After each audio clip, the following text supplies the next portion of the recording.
Nous voulons traverser le canal et nous avons deux planches en bois, une horizontale et une autre verticale. Laquelle est la plus résistante? Faisons l'essai. On ramène deux charges de 80 kg. On remarque alors que la poutre horizontale fléchit plus que la poutre verticale. On en déduit que pour la même section transversale et la même longueur, si on met la poutre verticalement, on aura une meilleure résistance à la charge de flexion.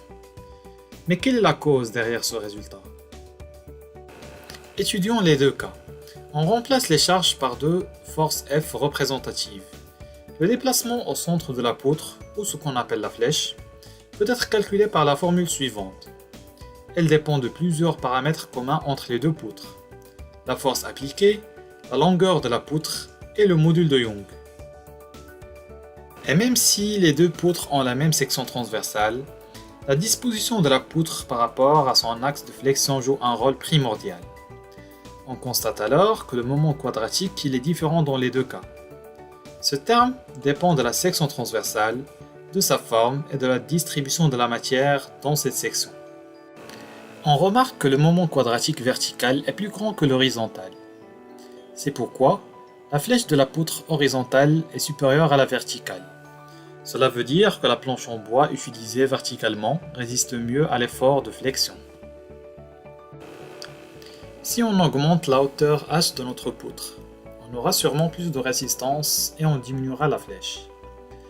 Ça peut être une solution envisageable, mais pas optimale. Expliquons alors pourquoi. Lors de la déformation de la poutre, la zone supérieure à l'axe de flexion est soumise à la tension et la zone inférieure est soumise à la compression.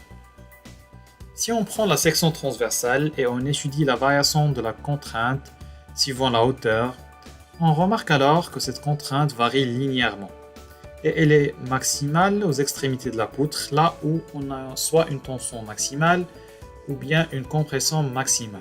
L'idée pour améliorer la forme de notre poutre est de minimiser la matière là où elle est la moins sollicitée, c'est-à-dire à côté de l'axe de flexion, et la rajouter là où on aura le plus besoin, c'est-à-dire aux extrémités.